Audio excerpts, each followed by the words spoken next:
para vocês. Abraço.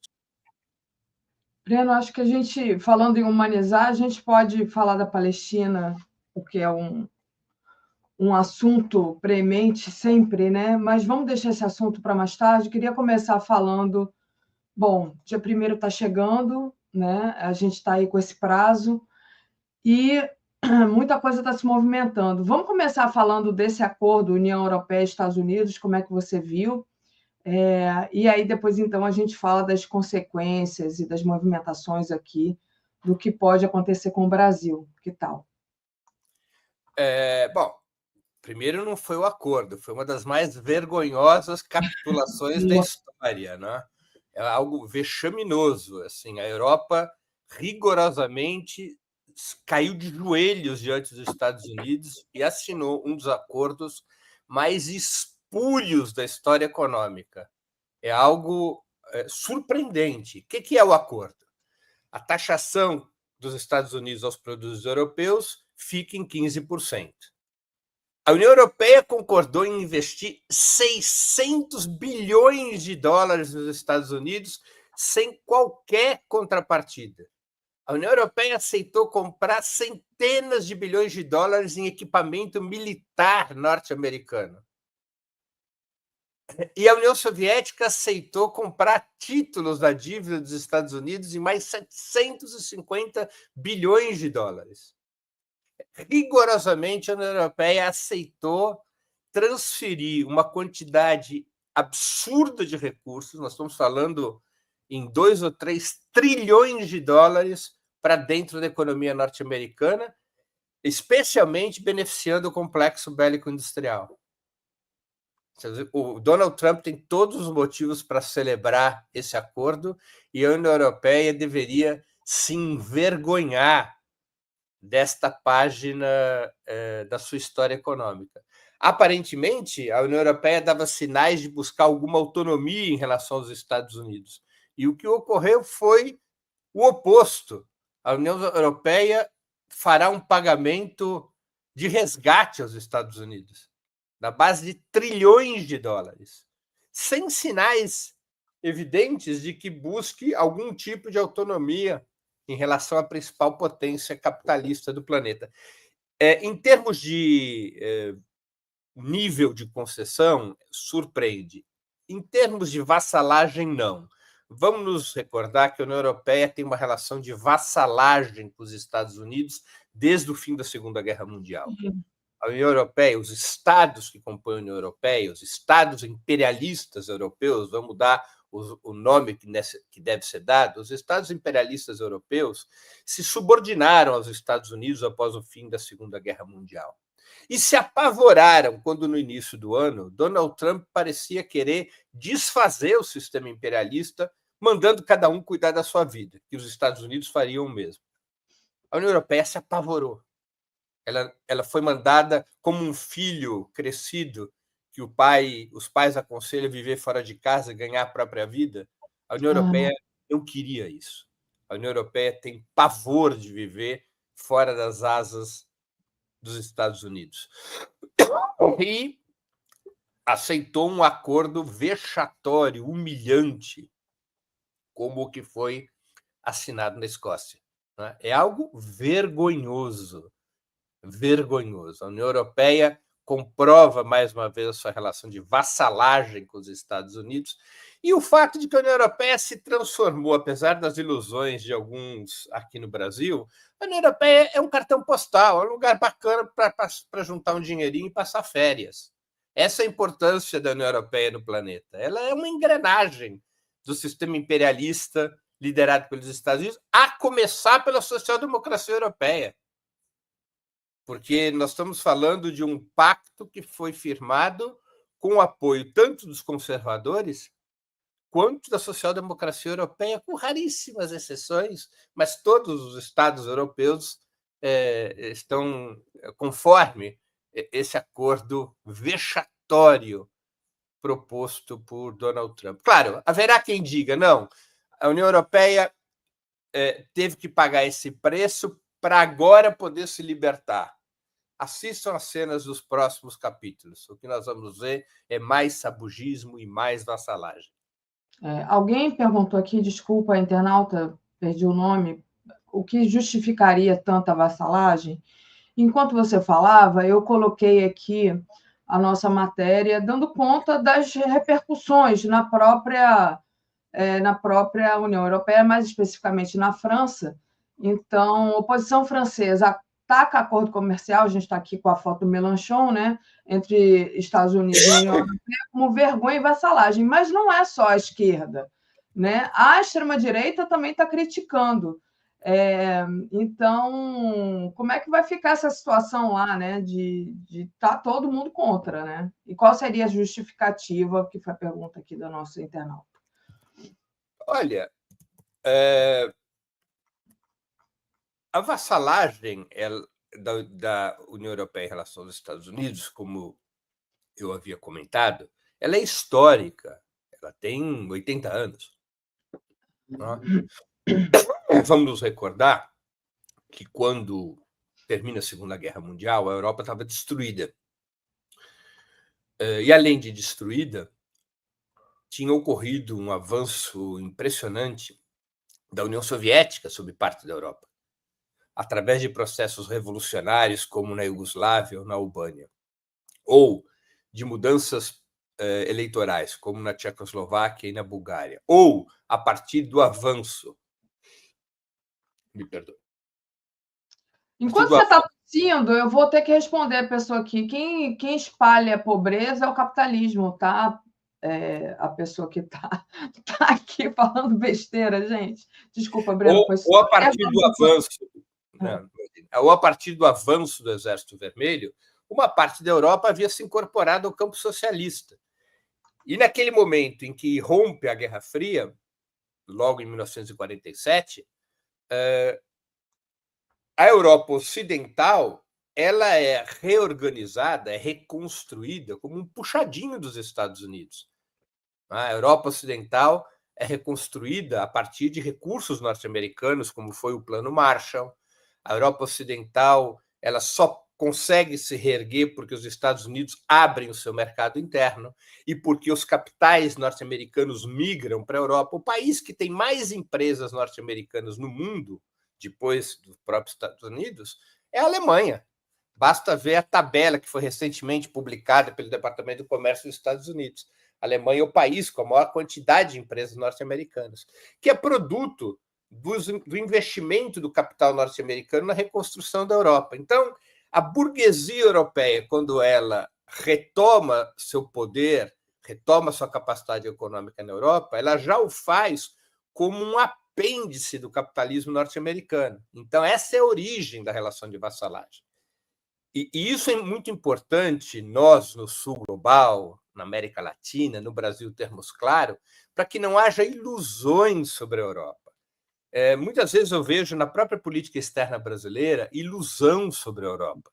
Ilusão de que seria possível neutralizar o hegemonismo norte-americano com acordos estabelecidos com a União Europeia. Isso é uma ilusão, e uma ilusão que traz prejuízos muito evidentes, porque quando a gente atua numa certa direção, com uma certa expectativa, e aquela expectativa não tem a ver com a realidade, não é apenas que nossos desejos se frustram, é porque nós perdemos, no mínimo, nós perdemos tempo e, em geral, cometemos erros na nossa política a partir de uma análise equivocada. É isso que é a Europa. A Europa é um puxadinho vergonhoso dos Estados Unidos. A burguesia europeia é quase tão vexaminosa quanto a burguesia brasileira.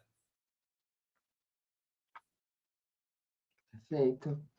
E, Breno, deixa eu trazer aqui uma outra matéria, só agradecer aqui ao perfil Rogenskins, eu acho que é assim que se fala, Breno, e o novo partido do Corbyn e da Sultana aqui no Reino Unido. O que você acha?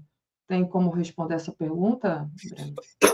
Olha, o partido do Corbyn ele está crescendo, ele já está, o manifesto pró-fundação desse partido, que ainda não tem nome, eles estão utilizando uma marca que, se não me engano, é o seu partido, Yours Party.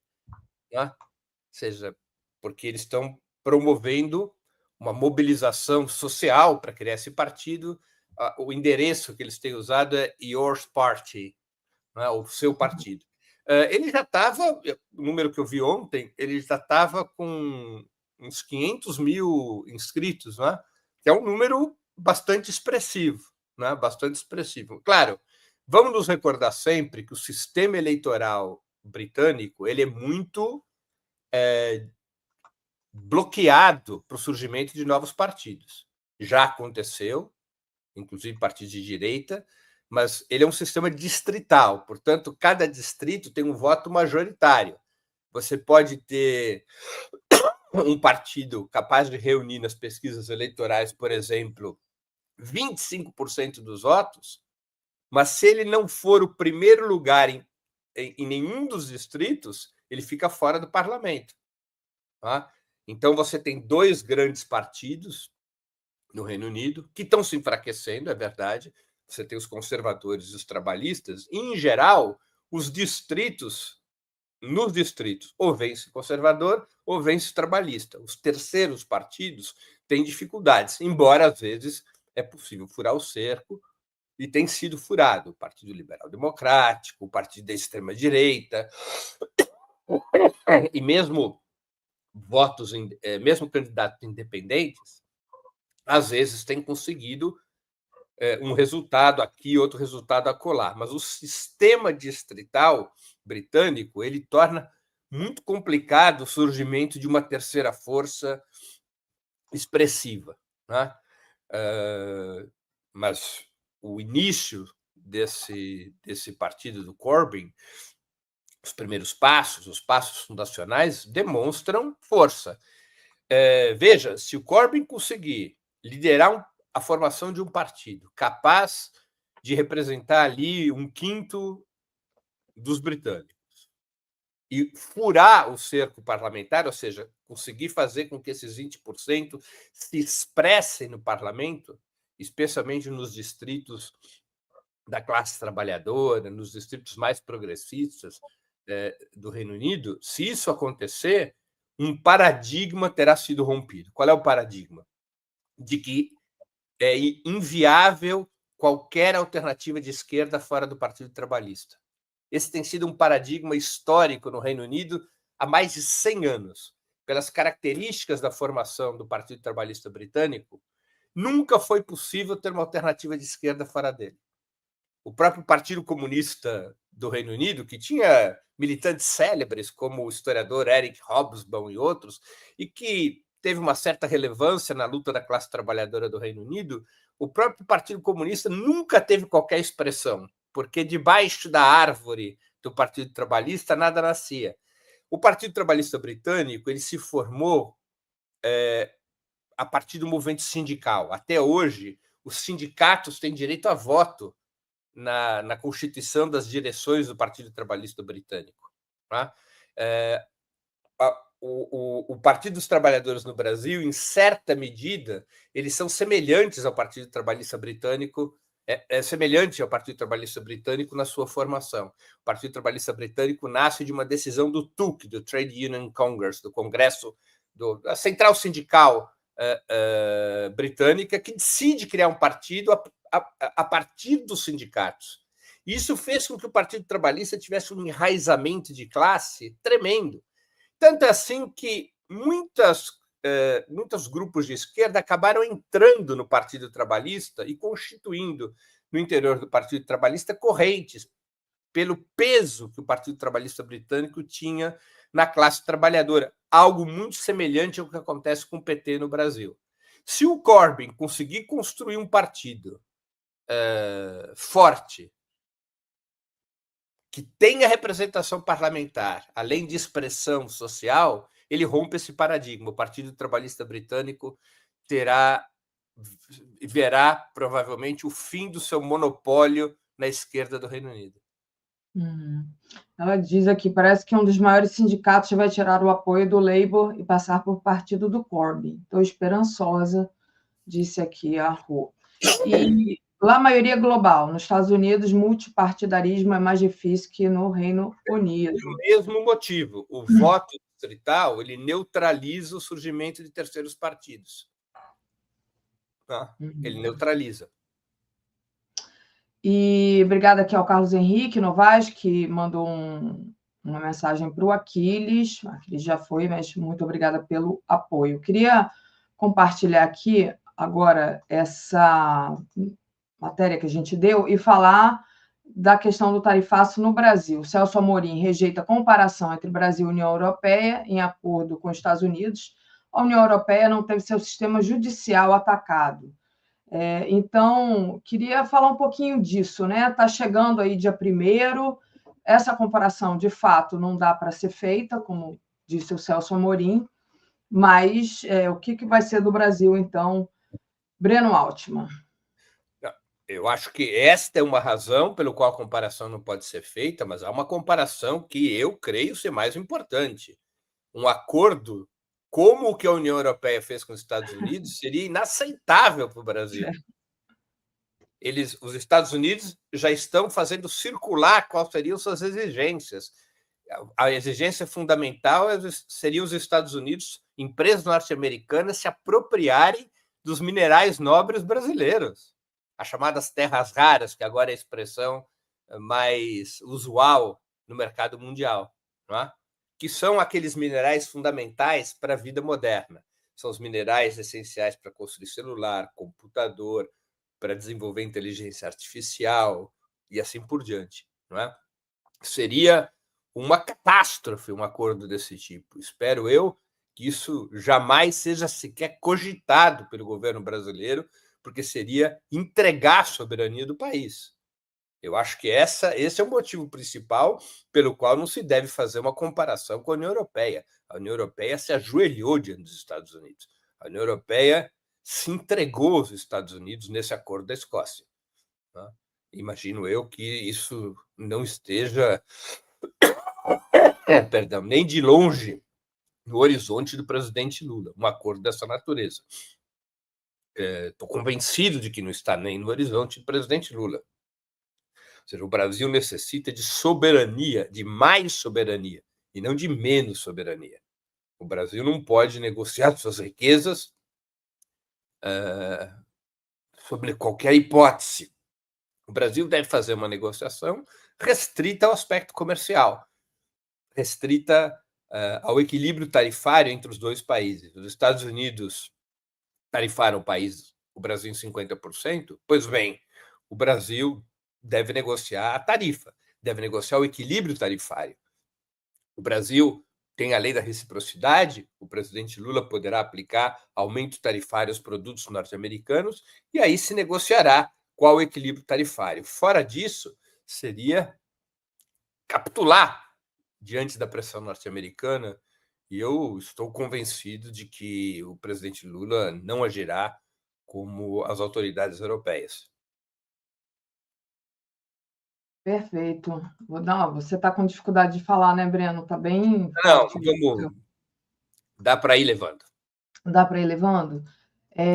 Bom, queria trazer aqui a matéria que a gente fala sobre o que disse o Alckmin. Espera aí.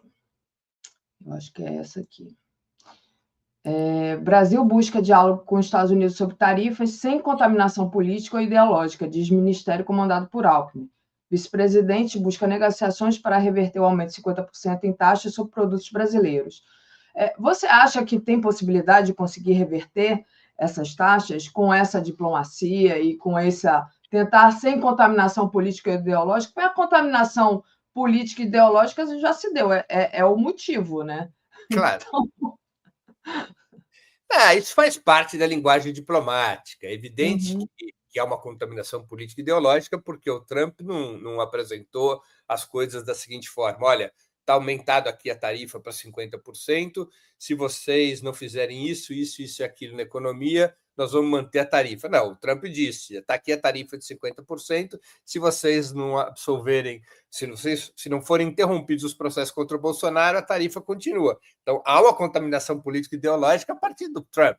E isso é inegável. Ou seja, o Brasil, evidentemente, não há qualquer disposição do Poder Judiciário, o presidente da República não tem o que fazer a esse respeito, O presidente Lula sequer, ainda que o presidente Lula quisesse interromper o processo contra Jair Bolsonaro, não tem instrumentos para isso.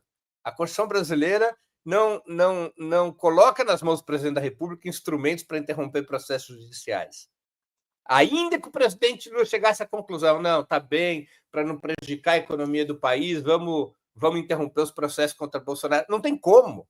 É uma inviabilidade, é uma fantasia isso. Não é? O próprio Congresso brasileiro não pode adotar uma decisão a esse respeito. A decisão de anistia ela só é aplicável mediante um processo com trânsito em julgado, ou seja, só depois que a corte decidiu, a anistia poderia ser aplicada. E, além do mais, qualquer projeto de anistia aprovado pelo parlamento poderia ser embarreirado pelo Poder Judiciário.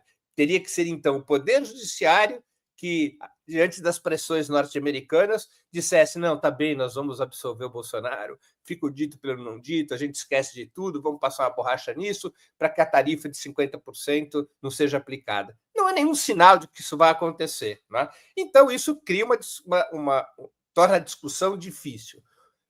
Eu acredito, no entanto, Daphne, é aí que nós temos que estar atentos, é que a ofensiva de Donald Trump não é só por causa de Bolsonaro. Eu não acredito nem que seja principalmente por causa de Bolsonaro. Claro. Tá? A ofensiva de Donald Trump é uma ofensiva ao estilo que ele fez com a União Europeia. Bater muito duro, acreditando que haverá capitulação. E ele escolheu o Brasil, Donald Trump, como o elo mais fraco do BRICS. Por que o Brasil é o elo mais fraco do BRICS? Porque o Brasil tem no seu interior uma elite, um empresariado, com ramificações nas comunicações, na cultura, na academia. O Brasil tem um empresariado pró-Estados Unidos, um empresariado que há muito tempo decidiu construir sua riqueza como um apêndice do capitalismo norte-americano, um empresariado cujo cérebro é moldado pelos interesses norte-americanos e pela cultura norte-americana, um empresariado que adora, que tem como sua referência cultural e social a cidade de Miami, que olha para os Estados Unidos e se apaixona pelos Estados Unidos. Então, o Brasil tem no seu interior uma elite que é uma elite colonizada, uma elite podre, absolutamente alinhada aos interesses norte-americanos, no agronegócio, na indústria, nas finanças, com raríssimas exceções. Então, o Trump faz um cálculo de se bater duro no Brasil e colocar o Brasil contra a parede, que mais cedo ou mais tarde essas elites pró-americanas esfaquearão o Brasil e forçarão o governo a um acordo que amplie os interesses norte-americanos no Brasil ao estilo do que os Estados Unidos conseguiram fazer na União Europeia, ou até pior, porque envolveria, eventualmente, riquezas naturais como os minerais nobres aos quais eu me referi. Então, há que se entender a estratégia dos Estados Unidos. E eu acho que o governo brasileiro, além de enfrentar o tema tarifário, o que deveria estar no centro da agenda, penso eu, aqui modestamente, no meu lugarzinho na fila do pão, é que o Brasil devia estar pensando num programa emergencial de defesa da soberania, com uma série de medidas de curto, médio e longo prazo, fora dos cálculos do arcabouço fiscal, para defender a nossa soberania. Né? Isso implica em soberania digital, em um processo de construção de data centers no Brasil, através do qual o Brasil possa armazenar os dados públicos e privados fora do alcance das plataformas norte-americanas. A substituição da Raytheon, que é a empresa que tem os satélites que supervisionam a Amazônia, a substituição da Raytheon por empresas brasileiras ou de países aliados, o fim da concessão da base de Alcântara, que foi cedida à NASA pelo então governador Flávio Dino, do Maranhão, a mudança completa da política de defesa brasileira, tornando o Brasil autônomo em relação ao fornecimento de armas e tecnologia dos Estados Unidos e de seus aliados, uma série de medidas de defesa da soberania. medidas essenciais que deveriam ser tomadas, repito, a curto, médio e longo prazo e fora dos cálculos do arcabouço fiscal. Um programa dessa natureza, eu estou convencido, teria amplo apoio social nesse momento, porque as pessoas estão entendendo que os Estados Unidos não são um aliado do Brasil, que os Estados Unidos são um feitor, que os Estados Unidos são um Estado imperialista, que os Estados Unidos estão atacando o Brasil, que o Brasil precisa se defender. O Brasil não precisa apenas negociar a tarifa, o Brasil precisa se defender. O Brasil é muito vulnerável aos Estados Unidos. As Forças Armadas brasileiras dependem de armamento e tecnologia norte-americana. A Amazônia é supervisionada por satélites norte-americanos. A base de Alcântara está nas mãos da NASA. Os data centers que se quer construir no Brasil, o plano original de 2 meses atrás era a partir de investimento de plataformas norte-americanas. Os capitais norte-americanos são os capitais dominantes nos investimentos diretos do exterior no Brasil. O Brasil precisa mudar esse perfil, senão o Brasil continuará vulnerável aos ataques dos Estados Unidos. E eu acho que este é o tema principal estratégico. Claro que tem que negociar tarifa, ninguém é contra negociar tarifa, tentar amenizar esse ataque, mas é necessário enfrentar o tema estratégico, que é a dependência econômica e tecnológica do Brasil em relação aos Estados Unidos. Quando você aponta o Brasil como o elo mais fraco, mais possível de ser desestabilizado aí dentro desse cenário do BRICS e tudo, por conta dessa elite, dessa burguesia, dessa mídia, né, desse quinta-colonismo que habita aqui, a gente, e falando em soberania, a gente precisava dar um jeito nisso, né, nos militares, na questão dos grandes meios de comunicação, dos meios golpistas de comunicação, desde o começo do governo Lula, desde a questão do dia 8 de janeiro, que a gente aponta aqui, né, sobre esse problema. Tem que passar limpo, por exemplo, a formação dos militares, né, as concessões de grande mídia, né, e a Ana Lúcia está aqui concordando. O Brasil precisa cuidar da sua soberania. Como é que cuida da soberania? Não é revisando esses pontos fracos que nós temos, né? Qual vai ser agora a posição dessa mídia corporativa golpista, vira-latista que a gente tem, vira-lata que a gente tem, né? Claro, é disso que se trata, ou seja, é um momento especial, é uma janela de oportunidade para enfrentar essas questões, né? Nós podemos dar um salto adiante. É necessário ter a coragem política de dar esse salto adiante, porque a oportunidade está posta, Daphne. A oportunidade está posta. Eu não tenho nenhuma dúvida de que se abriu um caminho. E um caminho com apoio social. As pesquisas indicam isso. Sim. E será que o Lula agora, o pessoal está falando assim, agora é o Lula do Velho Testamento, ele está com sangue nos olhos, o Jararaca voltou. Será que... Como é que você vê? Você tem essa sensibilidade de quem já acompanha a história do Lula há bastante tempo, a história não só do Lula, mas a história do PT.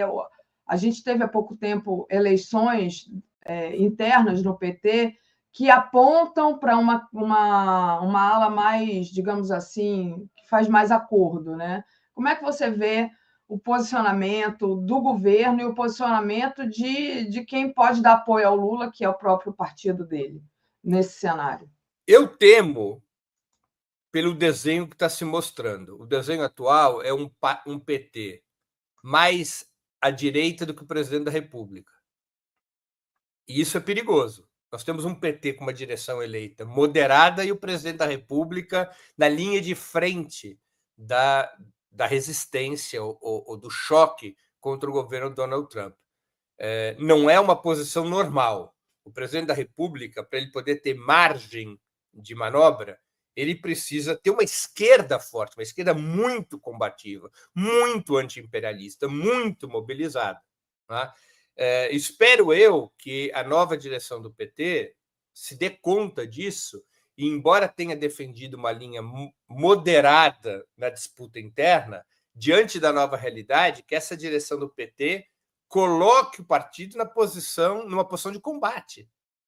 Não é? numa posição de combate que hoje é exercida por alguns indivíduos da direção do PT. O líder do PT na Câmara, Lindenberg Farias, tem uma posição de combate, além do próprio presidente da República. Agora, você vê os ministros, eles são todos eles muito acanhados, eles não ajudam o presidente na linha do enfrentamento. A direção do PT tem que cumprir esse papel, né? E tem que cumprir esse papel com energia, com capacidade de mobilização, com disposição de ir às ruas, de organizar o povo, né? Então, isso é essencial. Nós não estamos enfrentando uma batalha qualquer.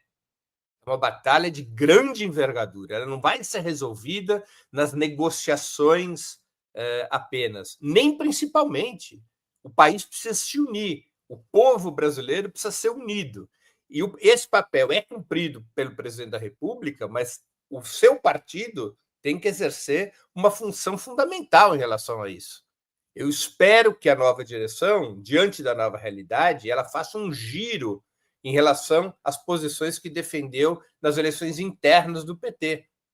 Ela faça um giro e ela seja capaz de assumir esse papel, porque se não o fizer, uma oportunidade será perdida, e esse cenário, que hoje é positivo, bem mais positivo do que aquele cenário anterior à votação do IOF pelo Congresso Nacional, esse cenário positivo pode se desfazer e termos um cenário crítico às vésperas das eleições de 2026. Está posta uma oportunidade, a bola está na marca do pênalti, Daphne, e precisa bater o pênalti e acertar o pênalti. Com certeza. Deixa eu agradecer aqui a querida Thaís Neves. Bom dia, Daphne Breno. Breno me deixa nervosa, pois está corretíssimo. E acho que não vai acontecer nada. A base de Alcântara é irritante e não tomamos de volta. Obrigada aqui a Thaís, obrigada ao Carlos Ramos. Falando nessa janela de oportunidade e da bola do pênalti que está aí na frente do gol para ser batido, né? Queria saber como é que você vê agora também a posição da extrema-direita aqui dentro do Brasil, né? A gente tem aqui uma matéria, pressão de Trump não conseguirá salvar Bolsonaro, aponta a pesquisa Quest. A maioria dos brasileiros acredita que a tentativa do presidente dos Estados Unidos de intervir na política brasileira para reverter inelegibilidade será inócua, né? Então, como você disse, o objetivo não era bem esse, mas a gente tem aí esse Bolsonaro que não foi preso na semana passada, né? A gente tem aí, enfim, o filho dele lá nos Estados Unidos fazendo pressão, a gente tem aí uma dúvida de quem é que vai concorrer contra o Lula nas próximas eleições. Como é que você está vendo o andar da carruagem aí da extrema-direita, Breno? Bom, primeiro eu acho que a gente tem que extrair uma lição. O que permitiu pela primeira vez esvaziar a influência da extrema-direita não foram os processos judiciais, foi a questão nacional. Foi quando o bolsonarismo se colocou contra os interesses da nação. Então, é a política que enfraquece o bolsonarismo e não a justiça. Ou seja, aquela lógica que dominou até há pouco, e não sei se ainda não continua a dominar, de que o bolsonarismo será derrotado pela justiça por condenações duras contra Bolsonaro e seus pares, essa lógica era uma lógica fadada ao fracasso. A justiça não derrotaria o bolsonarismo. Ao contrário, os processos judiciais vinham permitindo ao bolsonarismo se colocar numa posição de vítima e manter agregada a sua base social e eleitoral, aliás, como aconteceu com Trump nos Estados Unidos. Tampouco é uma novidade o que se passa no Brasil. O que está permitindo retirar força do bolsonarismo? É o fato de que os ataques contra o Brasil, desencadeados por Donald Trump, esses ataques são apoiados e articulados pelo bolsonarismo, e isso desmoraliza a ideia que o bolsonarismo tentou vender ao longo dos anos de que eles seriam nacionalistas, de que eles teriam o Brasil acima de tudo. Não é verdade. Eles se compõem como quinta coluna com os interesses norte-americanos. E isso esvaziou um pouco o bolsonarismo nos últimos dias. Então, é pela política que o bolsonarismo será derrotado, não será pela justiça. A justiça não tem o dom de esvaziar o bolsonarismo. Então, essa é uma lição que deve ser extraída imediatamente. É pela política que o bolsonarismo será derrotado, não é pela justiça. Segundo, é claro que a tendência principal hoje, e o eleitorado a identifica, como mostra essa pesquisa da Quest, é que as pressões norte-americanas sejam realmente inócuas, elas não vão conseguir deter o processo contra Bolsonaro. Em 30 ou 40 dias, Bolsonaro, ou talvez um pouco mais, em até 60, 70 dias, Bolsonaro estará condenado e será preso. Isso é um pulo de 10, como dizem os apostadores do Jockey Club. Ou seja, é um cavalo ganhador. Isso todo mundo sabe que irá acontecer. No entanto, o esforço de Donald Trump, articulado com o bolsonarismo, é tensionar ao máximo possível, na expectativa de que essa tensão, mesmo que ela seja infrutífera, mesmo que ela não resulte em alcançar o objetivo de livrar o Bolsonaro da condenação, ela ajude a manter o Bolsonaro nesta posição de vítima que ele sempre conseguiu se colocar, que ele sempre tentou se colocar, ao menos, e, além disso, criando uma situação de que os golpes dados aos Estados Unidos contra o Brasil, eventualmente prejudicando, desacelerando a economia brasileira, que isso estaria diretamente ligado à perseguição ao Bolsonaro, de tal sorte que, em algum momento lá na frente, uma parte da população, para além dos bolsonaristas convictos, chega à seguinte conclusão: não dá para continuar vivendo com essas dificuldades, é melhor tirar o Bolsonaro da cadeia, é melhor eleger um candidato do Bolsonaro, é melhor derrotar o Lula e o PT para que a situação se normalize. Tem um cálculo eleitoral de médio e longo prazo também. Obrigada aqui ao João dos Santos. Obrigada, João. Pessoal, deixa um like aí. E aí, também tem um outro aspecto, né, que você falou, a importância de considerar essa janela de oportunidade aí, dessa bola na frente do pênalti que você desenhou, e fazer manifestação popular e de união, né, do governo. Teve um ato aí no Largo São Francisco, em São Paulo, não sei se você foi, Breno, mas também tem um ato marcado pela UNE agora no dia 1º de agosto. Queria que você falasse um pouco dessa construção dessas mobilizações, do ato que passou e do que está por vir, o que pode ser feito. Eu acho que nós precisamos de mobilizações de outro porte. Eu acho muito positivo o que aconteceu aqui em São Paulo na sexta-feira, no Largo São Francisco. Juntou ali centenas de pessoas muito representativas da chamada sociedade civil. Acho o ato que a UNE está convocando para 1º de agosto muito importante, mas nós precisamos de um outro patamar de mobilização. Nós precisamos de um patamar de mobilização semelhante da campanha das diretas de 1984. Boa. E isso exige um envolvimento do governo. Isso exige um envolvimento do presidente Lula. Isso exige um envolvimento de todos os partidos de esquerda e centro-esquerda, dos sindicatos, dos movimentos populares, numa grande coordenação, com um calendário de mobilizações nas principais capitais do país, pelo menos nas 10 principais capitais, manifestações que, inclusive, contem com a presença do presidente da República. É necessário, na minha opinião, construir uma grande campanha de defesa da nação. Tá?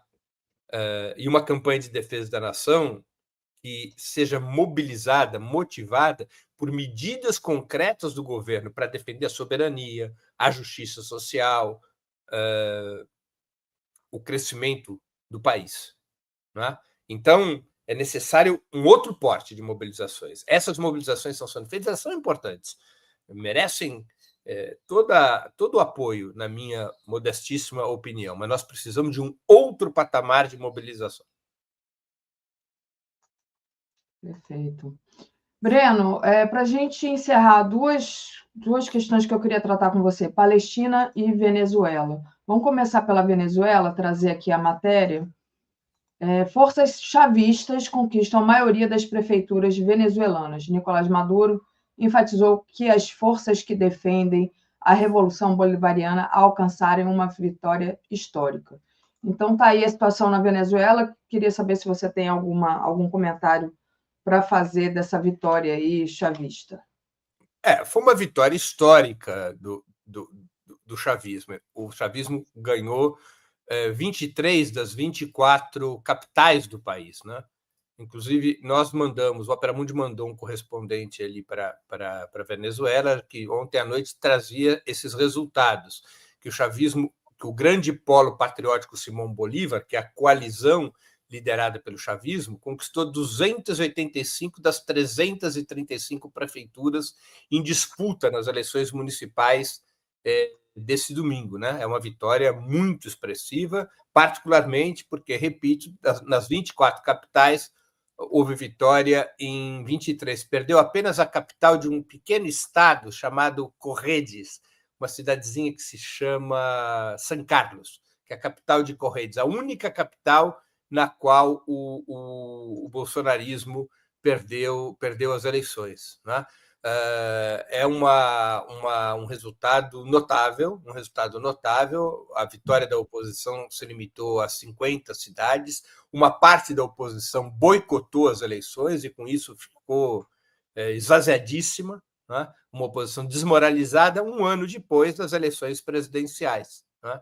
Então, é um resultado de grande importância para Nicolás Maduro, que reforça o seu governo, que reforça o chavismo e que isola a oposição, especialmente a oposição golpista, né? Eu acho que é um resultado de grande impacto na vida política da Venezuela. O país está conseguindo se recuperar, está conseguindo, já há alguns anos, retomar sua atividade econômica, e acho que é um passo adiante muito importante esse resultado eleitoral do último domingo. Legal. Deixa eu agradecer aqui a Ana Lígia. Obrigada, Ana Lígia Lacerda. Bom dia, queridos Daphne e Breno. Excelente entrevista da Hilde com o Breno. Está com problema de enviar. Não tem problema. Não tem problema nenhum, Ana Lígia. Obrigada aqui pelo apoio. O perfil O Eterno, Eunico, sei lá, temos que nos unir como foi na Covid, senão babau, diz ele aqui. O PCO P. Costa Floripa diz: o corte da fala do Breno tem que ser compartilhada com os membros do governo. Obrigada aqui, então, também ao Costa Floripa pelo apoio. Muito bem, Breno, queria falar um pouco sobre a questão da Palestina, né? Que sempre eu acho que angustia aqui a todos que nos acompanham. Você postou no X, nas suas redes sociais, uma imagem forte de um bebezinho ali, tadinho, faminto, e tem outras aí que circularam, né, nesse final de semana. E você fala se é possível ainda a gente continuar em silêncio diante desse genocídio palestino. Eu ainda não assisti a sua entrevista com a Hilde, imagino que você tenha falado bastante dessa questão, né? Mas aqui nas redes sociais também, no X, você fala que o que a gente tem que fazer é denunciar sem parar, né? Queria que você falasse um pouquinho sobre isso, o que a gente pode fazer, o que tem acontecido. O plano era matar as pessoas de fome, era matar as crianças de fome, é uma tristeza enorme, como diz aqui a Vânia Gomes, né? Passo para você, então, fazer a reflexão que você achar importante. Uhum. Olha, o Estado de Israel usa a fome como arma de guerra, né? Usa a fome para criar um clima de terror e pânico entre os palestinos, para matá-los se necessário, mas com o objetivo de criar um clima interno e internacional que leve os palestinos para longe da faixa de Gaza e para longe da Cisjordânia. Lembremos que nos últimos dias foi aprovada no Knesset, parlamento israelense, uma moção que decidiu pela anexação formal da Cisjordânia. não só da faixa de Gaza, mas da Cisjordânia, acabando com os chamados Acordos de Oslo de 1993 e acabando com qualquer perspectiva concreta de criação do Estado palestino. Portanto, o que Israel deseja? Israel precisa resolver um problema demográfico. Qual é o problema demográfico?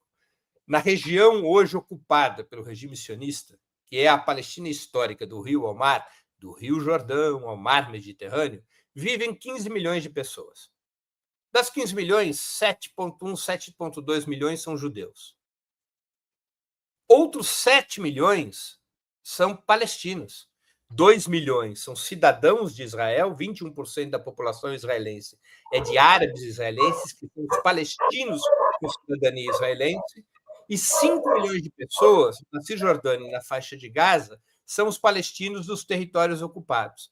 Além desses 7,2 milhões de judeus, 7 milhões de palestinos, você tem aí 600, 800 mil pessoas de outros grupos étnicos ou outras origens, outras outras crenças religiosas, como o caso dos drusos, dos cristãos e assim por diante. Tá bem? Veja, os judeus no território controlado por Israel, os judeus são minoria. Isto é um problema de longo prazo, porque Israel decidiu acabar com a possibilidade do Estado palestino. Mais cedo ou mais tarde, ele terá que se deparar com o seguinte problema: até quando metade da população do território, 5 milhões, um terço da população do território controlado por Israel, até quando um terço dessa população continuará sem direito nenhum? Em algum momento, essas pessoas terão que receber direitos, pelo menos direitos formais, como têm os árabes israelenses, pelo menos o direito de voto em algum momento, porque a pressão interna internacional será brutal em relação a isso. Para que isto ocorra sem que o Estado de Israel deixe de ser um Estado etnocrático, sem que o Estado de Israel seja um Estado judeu, o regime sionista precisa se livrar de 2 milhões de palestinos e precisa atrair mais 1 milhão de judeus para Israel, para ter um bônus demográfico de 100 anos. Essa é a situação que Israel vive. Ele precisa se livrar de 2 milhões de palestinos. Ou esses palestinos vão embora ou eles morrem. São as duas fórmulas para se livrar dos palestinos. E por isso o massacre contra Gaza, por isso a fome como arma de guerra. Israel quer, para além de massacrar o povo palestino, para além de destruir suas organizações de resistência, Israel quer se livrar de 2 milhões de palestinos. É uma conta demográfica essencial para a sobrevivência do regime sionista. Essa é a questão. O genocídio é funcional, Daphne. Ele é uma conta. Precisa ter 2 milhões de palestinos a menos na região. Eles precisam ir embora. Eles vão embora para outros países ou eles vão embora para a morte. Por isso, você precisa ter como alvo principal as mulheres e as crianças. Os ataques contra as mulheres são porque, uma vez que você ataca as mulheres, a capacidade reprodutiva da população palestina se esgota. Se você mata crianças, você reduz o número de adultos palestinos a médio prazo. É uma conta, é uma ciência, não é um acidente. Essa é a característica do genocídio palestino praticado pelo Estado de Israel. O que fazer diante disso é o grande dilema que está posto agora. Eu tenho defendido, eu e muita gente, que um papel fundamental a ser jogado hoje é o da solidariedade internacional. Eu acho que a solução para o Estado de Israel é muito semelhante àquela que foi praticada para acabar com o regime do apartheid na África do Sul. Como é que acabou o regime do apartheid na África do Sul no final dos anos 80? Uma confluência de 3 fatores. A resistência negra, popular e armada, liderada pelo Congresso Nacional Africano, cujo principal líder, Nelson Mandela, naquele momento estava preso e condenado à prisão perpétua. Então, a resistência popular e armada negra foi um fator. O segundo fator foram derrotas militares táticas sofridas pela África do Sul na Guerra Civil Angolana, o que dinamitou o mito da invencibilidade do exército sul-africano. E o terceiro fator, o isolamento internacional da África do Sul. Isolamento promovido por um boicote mundial, ruptura de relações diplomáticas e comerciais, interrupção de qualquer intercâmbio com a África do Sul. Isso, a conjunção desses três fatores, levou à desestabilização do regime do apartheid, à divisão do regime do apartheid, até que uma corrente do próprio regime do apartheid chegou à conclusão de que era inviável manter aquele regime e que seria necessário negociar uma saída, o que acabou acontecendo, e isso levou ao fim do apartheid, depois da eleição de Nelson Mandela em 94. Esta é a questão fundamental. A solidariedade internacional tem que isolar Israel. Como é que se isola Israel? Pela ruptura de relações diplomáticas e comerciais. Esse é o papel também da solidariedade internacional no Brasil, pressionar o governo Lula pela ruptura das relações diplomáticas e comerciais com Israel. Esta é a grande bandeira, o grande eixo da solidariedade internacional em todos os países, em cada país, em relação ao seu próprio governo, mas no Brasil é pressionar pela ruptura das relações comerciais e diplomáticas com Israel. E eu vou recordar um fato aqui, Daphne, que eu também registrei essa semana.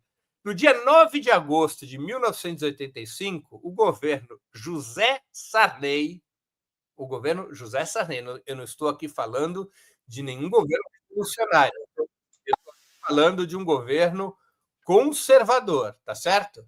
O governo de José Sarney, através do decreto 91.524, o governo Sarney proibiu venda de armas e petróleo à África do Sul do apartheid, suspendeu qualquer intercâmbio diplomático, comercial, esportivo ou cultural, determinando o absoluto isolamento da África do Sul.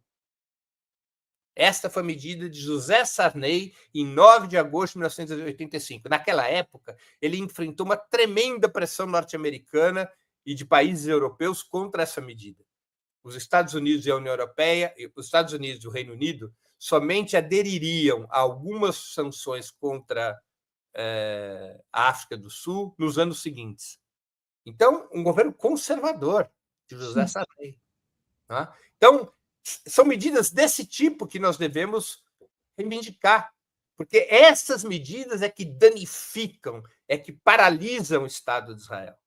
E eu tenho certeza que se o governo Lula adotasse uma política de ruptura das relações diplomáticas e comerciais com Israel, isso teria um enorme impacto internacional, teria um impacto dentro do BRICS, pressionando China e Rússia por posições mais combativas, teria um enorme impacto no sul global, porque muitos países adeririam à ruptura de relações diplomáticas e comerciais, e teria um grande impacto junto às massas que se mobilizam nos Estados Unidos e na União Europeia, exigindo medidas dos seus governos. O Brasil tem um papel a jogar. O presidente Lula, com seu enorme prestígio, tem um papel a jogar nisso. Por isso que eu estou absolutamente convencido de que o grande eixo de solidariedade ao povo palestino é a reivindicação, em todos os países, incluindo o Brasil, da ruptura de relações diplomáticas e comerciais. Perfeito. Breno, a gente está já aqui com um tempo bem curtinho, mas só para a gente não dizer que não mencionou, essa semana vai ter a 5ª reunião do Copom da gestão do Galípolo, e a gente tem que ver o que vai acontecer com esse ciclo de alta de juros, né? Alguma expectativa, Breno? Não, se levar em conta a última ata do Copom, ela deve se manter em 15%. Uhum. Né? É a previsão. O que diz as atas da reunião anterior do Copom, realizada há 40 dias? Que havia se esgotado o ciclo de alta na taxa de juros, mas que essa taxa nesse patamar se manteria eventualmente por um tempo prolongado. Essa é a expectativa que se tem em relação a essa reunião. Certo. A pessoa que está aqui perdida, uma perdida, está dizendo que eu não vou botar não, gente. Eu ia botar a foto da criança esquálida tomando uma madeira, mas eu não vou botar não. Só dizer que quem não deve saber qual é o significado de Deus, e olha que eu nem sou religiosa, sou completamente ateia, deve ser essa pessoa. Vou deixar aqui um pouquinho para ver se aprende alguma coisa, depois, se o pessoal pedir, a gente bloqueia. Vamos lá, Breno, você mandou aqui para mim um card do que vai acontecer essa semana no Opera Mundi. Então, segunda, Camila Rocha, às 11 horas, cientista política e diretora do SEBRAP. Na terça-feira, Bianca Borges, a nova presidenta da UNE. Na quarta, a Vivian Mendes, presidenta da UP. Na quinta, Norman Finkelstein, cientista político e escritor. E na sexta, Soraya Misley, jornalista palestino-brasileira. Sempre às 11 horas, Breno? Sempre às 11 horas. Essa é a programação E amanhã, às 17 horas, eu faço meu programa de análise. O tema que estava escolhido para o programa de amanhã é quem são os judeus. É um debate fundamental para as pessoas entenderem o que está em jogo. Né? Quem são os judeus? É o programa de amanhã, às 17 horas. Perfeito. Breno, eu queria te agradecer demais, desejar melhoras aí para você, e a gente continua te acompanhando aí no Opera Mundi. Obrigada. Obrigado, Daphne. Bom dia e boa semana para você e para todas e todos que nos acompanham.